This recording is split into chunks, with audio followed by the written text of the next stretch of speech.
పేరు మార్చుకున్న జూనియర్ ఎన్టీఆర్ ఇక మీదట అందరూ ఆ పేరుతోనే పిలవాలట. అచ్చుగుద్దినట్టు తాత పోలికలతో ఉంటాడు కాబట్టి అందరూ ఎన్టీఆర్ని జూనియర్ ఎన్టీఆర్ అని పిలుస్తూ ఉంటారు. కొంతమంది బుడ్డోడు అని కూడా పిలుస్తుంటారు. కానీ ఎన్టీఆర్కి బాగా సన్నిహితంగా ఉండేవారు మాత్రం తారక్ అని పిలుస్తూ ఉంటారు. కానీ ఎన్టీఆర్ని అత్యధిక శాతం మంది బయట పిలిచేది జూనియర్ ఎన్టీఆర్ అని. అయితే ఇక నుండి ఆ పేరుతో పిలవకూడదు అని ఎన్టీఆర్ తనని అలా పిలిచేవారికి చెప్తున్నాడట. పిలిస్తే తారక్ అని పిలవండి, లేకపోతే ఎన్టీఆర్ అని పిలవండి, అంతేకాని జూనియర్ ఎన్టీఆర్ అని మాత్రం పిలవద్దు అంటూ చాలా బలంగా చెప్పాడట. అంతేకాదు, నిన్న మొన్నటి వరకు ఎన్టీఆర్ ప్రతి సినిమాలోనూ టైటిల్ పడే ముందు యంగ్ టైగర్ ఎన్టీఆర్ అని పడేది.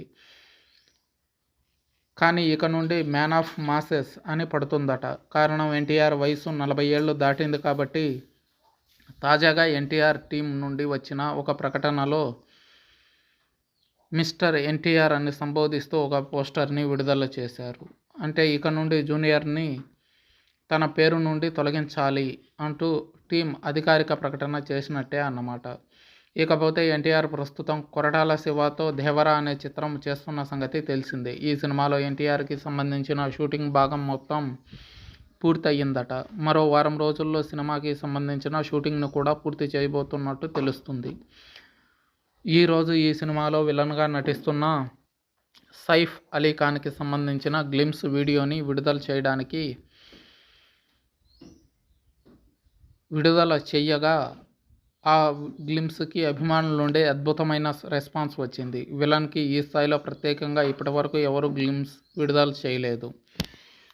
సరిపోదా శనివారం చిత్రానికి గాను విలన్గా నటించిన ఎస్జే సూర్యకి ప్రత్యేకమైన గ్లిమ్స్ వీడియోని విడుదల చేశారు. కానీ స్టార్ హీరోలలో మాత్రం దేవరకి మాత్రమే అలా జరిగింది. ఇకపోతే ఈ సినిమా నుండి ఇప్పటి వరకు విడుదలైన 2 పాటలకు ఏ స్థాయిలో రెస్పాన్స్ వచ్చిందో మనమంతా చూసాము. ఈరోజు విడుదలైన గ్లిమ్స్ వీడియో చూశాక ఈ చిత్రంలో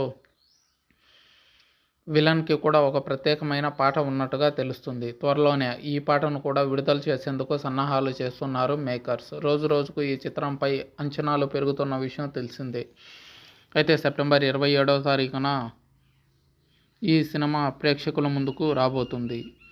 అభిమానుల అంచనాలను అందుకుంటుందా లేదా అనేది వేచి చూడాలి.